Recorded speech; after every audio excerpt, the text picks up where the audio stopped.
अस्सलाम वालेकुम एवरीवन, क्या हाल है? ठीक है आप? शुक्र अल्लाह पाक का, मैं भी ठीक ठाक। आपको मेरी आवाज़ से आज मैं बहुत खुश नज़र आ रही होंगी। वजह यह है कि आज हमारे घर बन रहा है साग। सर्दियाँ और साग ना हो लगता ही नहीं है सर्दियाँ आई हैं। और मैं बड़े खुशी खुशी जाके साग लेके आई थी, लहसुन लेके आई थी, अदरक, हरी मिर्चें सब कुछ लेके आई थी, बाथू लेके आई थी साग में डालने के लिए। और मैं जिधर फर्श पे ही कपड़ा बिछा के उधर ही बनाने बैठ गई। और मैं मज़े की बात सुने, मैं रात को ही लेके बैठ गई।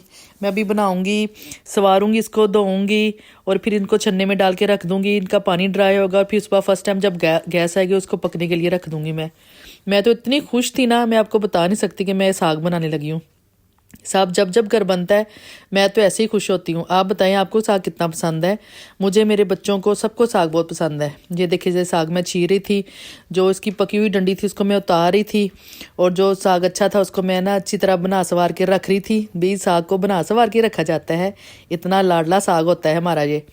इसको मैं फिर इसको मैं कटिंग करूँगी इसको, और बाथू को मैं लहदा कटिंग करूँगी क्योंकि बाथू बहुत गंदा होता है, उसमें बहुत ज़्यादा रेता होती है। और आप बताएं आपको साग कितना कैसा पसंद है? स्पाइसी पसंद है कि नॉर्मल? मेरे बच्चे तो बहुत स्पाइसी साग खाते हैं। ये देखिए, अब मैं साग को धो रही थी। साग को मैंने अलग धोया था और बाथू और पालक को मैंने अलग धोया था। ये देखें, ये मैंने साग धोया वो मैंने बाथू काट के छन्नी में रखा हुआ है, इसको मैं अलग धोऊंगी अब। और ये अब मेरे ख्याल में रात के 11 बज रहे थे जब मैं ये काम कर रही थी, मगर साग की खुशी में ना तो मुझे सर्दी लग रही थी और ना ही मुझे रात के टाइम का अंदाज़ा हो रहा था। मैं इसको अच्छी तरह मल के, साग को अच्छी तरह मल के धो रही थी।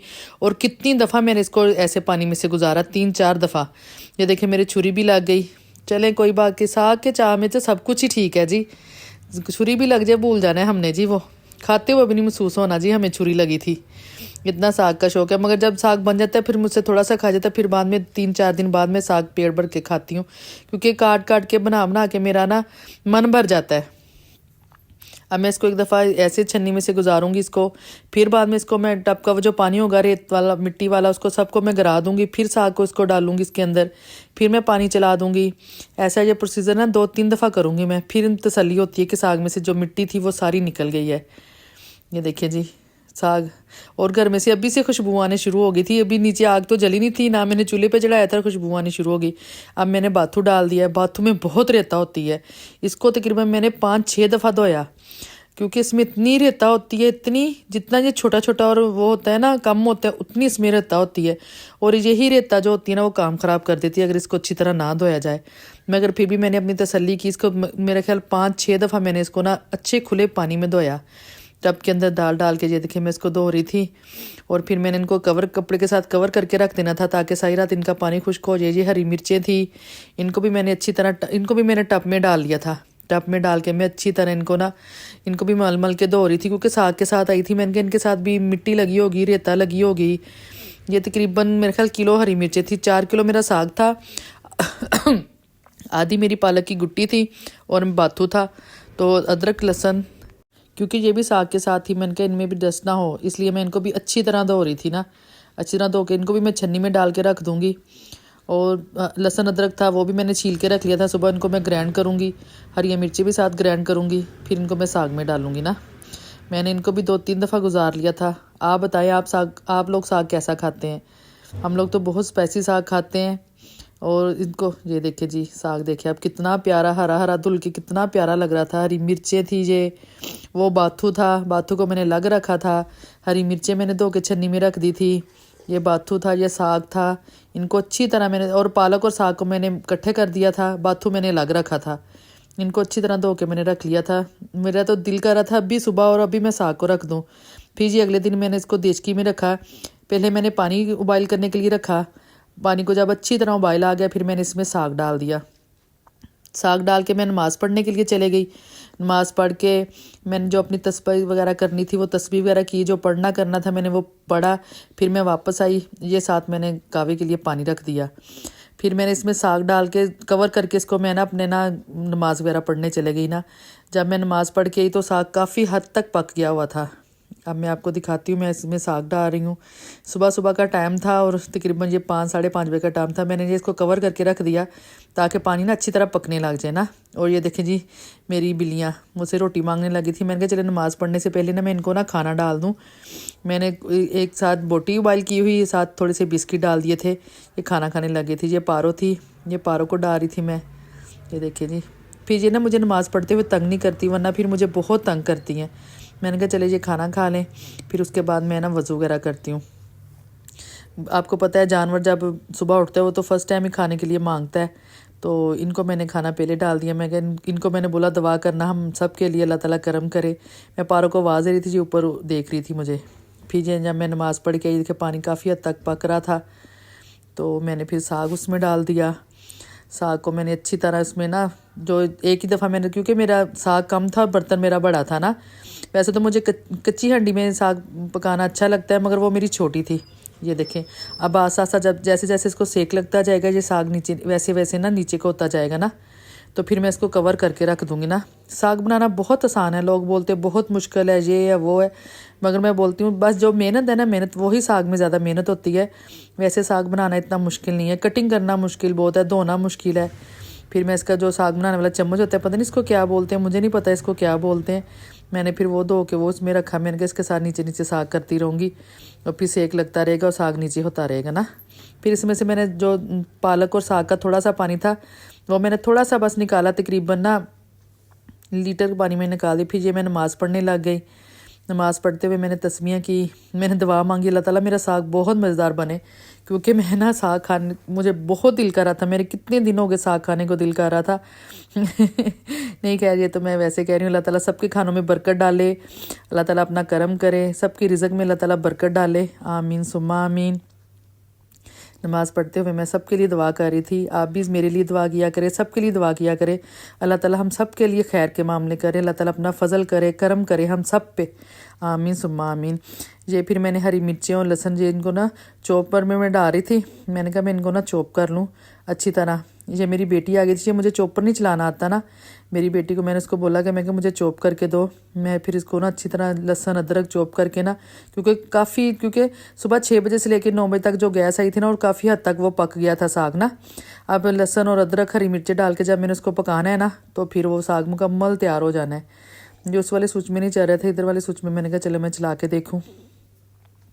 मेरी हरी मिर्चें भी हो गई थी, लहसुन अदरक भी हो गया था मेरा।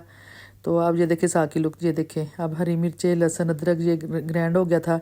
अब मैंने इसमें डालना है, ये देखे काफ़ी, ये देखे कितना साग पक गया हुआ था, उसका पानी ड्राई हो गया हुआ था। अब इसको इसमें पका के तकरीबन ना, इसमें जो ये लहसुन अदरक और हरी मिर्चें जब अपना पानी छोड़ेंगी, ये देखें ये खुश्क हो गया। अब इसमें हम लोगों ने ये जो होता है ना मक्की का आटा, इसको अल्लन बोलते हैं, इसमें अब वो डालूंगी, इसको फिर गोटा लगेगा। अभी देखे कितना खड़ा खड़ा साग है ना, अभी इसकी दंदले भी नज़र आ रहे हैं, पत्ते भी नज़र आ रहे हैं, इसलिए क्योंकि इसको गोटा नहीं लगा अभी। ये देखें मैं गोटा लगाने लगी हूँ। मैंने इसमें मक्की का आटा डाला और इसको अच्छी तरह गोटा लगाया। गोटा लगा के इसको अच्छी तरह, तो फिर बाद में मैं ना इसको ना कितनी देर तक गोटा लगाती रहूँगी, एक दफ़ा नहीं 3-4 दफ़ा ये प्रोसीजर होगा। इसमें लहसुन सॉरी कह रही हूँ, मकई का आटा बार बार डालूंगी इसमें, और इसको ऐसे ही गोटा लगाती रहूँगी ना, अपने अंदाजे के हिसाब से ना मैं इसमें मकई का आटा डालती रहूँगी।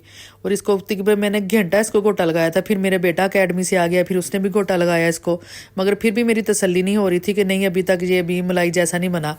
जो साग होता है ना वो मलाई जैसा अच्छा लगता है, हाथ के साथ उसको घोटा हो। ये ग्राइंडर के साथ और ये मशीन के साथ वो वाला नहीं अच्छा लगता, वो तो ना पानी छोड़ देता है और वो चटनी जैसा हो जाता है, वो साग नहीं अच्छा लगता। जो हाथ के साथ, ये देखें ये कितना ज़्यादा हो गया था, वो ना बहुत ही ज़्यादा मुलायम नरम हो गया था। अभी तक सेक निकल रहा था इसमें से, अभी तक सेक निकल रहा था। फिर बाद में ये मकई को आटा जो होता है ना, ये साथ ही मैंने अपना कावा भी बना लिया था। मैंने कहा चलो साथ गरम गरम कावा भी पीते जाएँ और उसको गोटा भी लगाते रहे ना। और फिर बाद में हमने बनाई, ये देखे तड़का लगाया, तड़का लगाया लहसुन अदरक का। ये ना मेरा बेटा जो है ना, बड़ा बेटा, वो कहेगा साग में से ना अदरक के और लहसुन के वो जो होते हैं ना चम, वो ना आए ना, अगर उसके मुंह में आ जाए ना तो उसी टाइम वो छोड़ देता है ना साग खाना। फिर मैंने जो ग्राइंड करके रखती हूँ ना मैंने वो वाला इसमें 3-4 चम्मच वो लहसुन अदरक के डाले, घी डाला, और इसको ना गोल्डन होने तक मैं इसको ना बनाऊंगी। फिर साग को तड़का लगाएंगे और फिर हम लोग खाएंगे इस मकई की रोटी के साथ। मुझसे तो मकई की रोटी बन नहीं रही थी, मैंने बेटी को बोला, मैं क्या तुम आके बनाओ। मैं क्या मुझसे तो बन नहीं रही। वो कहती चल, मेरे बाजू बहुत दर्द कर रहा था, वो कहती चले मम्मा मैं कोशिश करती हूँ, मैं बनाती हूँ। मैंने कहा आज मैंने खाना है मकई की रोटी के साथ है। ये देखें जी साग कितना अच्छा गोटा लगा था, साग को मलाई जैसा साग हो गया था। अब इसको हमने तड़का लगा लिया था। अब इसको अच्छी तरह, ये देखिए कितना प्यारा कोई गंदल नहीं नज़र आ रही, कोई पत्ता नहीं नज़र आ रहा। कितना प्यारा इसको हो गया था ये साग। देखिए कितना प्यारा लुक दे रहा है ना साग। अभी इसमें मक्खन डलेगा। ये देखिए ये मेरी बेटी ना मकई की जो आटा होता है ना उसको गर्म पानी के साथ अच्छी तरह ना उसको मैश कर रही थी, गूंद रही थी उसको ना। वो गई थी मम्मा आपकी खातर मैं कर रही हूँ, मगर मैंने बनानी 2 रोटियां ही हैं। फिर उसके भाई पीछे पड़ गए, नहीं जी हमारे लिए भी एक एक रोटी बनाओ। वो कहती नहीं मैं आपको गंदम की बना के देती हूँ, ये मम्मा के लिए सिर्फ मैंने बनानी है। फिर मैंने बोला चलो मुझसे एक एक नवाला ले लेना। तो आप ना ये देखिए अब इसको हाथ पे कहती मैंने ऐसे नानों को करते हुए देखा हुआ है, उनकी जैसी नकल तो नहीं कर रही मगर कोशिश कर रही हूँ मैं। ये इसने शापर बिछा लिया था। अब ये कटोरी के साथ ऊपर उसको ना ऐसे ऐसे करके गोल गोल घुमाएगी। पहले इसको ऐसे फैला लेगी, फिर इसको गोल गोल घुमाएगी। और बहुत ही सॉफ्ट और बहुत ही प्यारी रोटी बनी थी। मेरी बेटी ने फर्स्ट टाइम कोशिश की थी और वो कामयाब हो गई थी। बहुत ही अच्छी रोटी बनी थी, मज़ा आ गया था खा के रोटी ना। ये देखिए पहले इसको ऐसे ऐसे प्रेस करके उसको बढ़ाएगी, फिर इसको ऊपर ना कटोरी के ऊपर गोल गोल घुमाती रहेगी। फिर ये देखिए कितनी गोल रोटी बनी थी, कितनी प्यारी रोटी बनी थी ना। मैंने कहा बेटा आपने तो, कहती मम्मा मैंने ना किसी को देखा था, फिर मैंने नेट पे भी मेरा ख्याल देखा था। कहती मैंने कहा चलो ट्राई करके देखते हैं। बस ये आटा ना जो मकई का आटा होता है उसको गूंदने का ट्रिक आना चाहिए। इसको अच्छी तरह गूंदा हो ना, हाथों के साथ मसल मसल मसल मसल के गूंदा हो ना, फिर रोटी बहुत अच्छी बनती है। और एक आटा बहुत अच्छा, आटे में मिलावट ना हो फिर आटा रोटी बहुत ही अच्छी बनती है, वरना रोटी बार बार टूटती रहती है, कच्ची रह जाती है। ये देखिए कितनी प्यारी मेरी बेटी ने रोटी बनाई थी। अब वो मैंने कहा था बार बार ना करती जो टूट ना जाए, कहती नहीं मम्मा पतली सी रोटी बनाऊंगी, मोटी रोटी ना हो। हाँ मैंने कहा हाँ मोटी जो ना वो अंदर से कच्ची रह जाती है। ये देखिए कितनी प्यारी रोटी बनी थी, कितनी प्यारी। ये देखें उसने उठाई ये तवे पे डाल दी कितनी प्यारी बनी रोटी, गोल गोल सी। मैंने कहा अपने प्यारे प्यारे हाथों तुमने गोल गोल रोटी बनाई। ये देखे अब उसको ना अच्छी तरह प्रेस कर रही थी ताकि अंदर से कच्ची ना रह जाए ना। और बहुत ही मज़े की, बहुत साग तो मज़े का बने बना था, रोटी बहुत मज़े की थी। शायद मेरी बेटी ने फर्स्ट टाइम बनाई थी इसलिए मुझे ये रोटी बहुत अच्छी लग रही थी। बेटियों के सारे काम ही बहुत अच्छे होते हैं, रोटी बनाना, घर का काम करना, खाना बनाना, बहुत बहुत दिल को खुशी होती है कि हमारी बेटी हमारे वाले काम हमारी बेटी खाने। ये देखें जी अब मक्खन देखें, मक्खन डाला मैंने कटोरी में, मकई की मेरी रोटी। मैं आपको मज़ा आ गया। अल्लाह हाफिज़।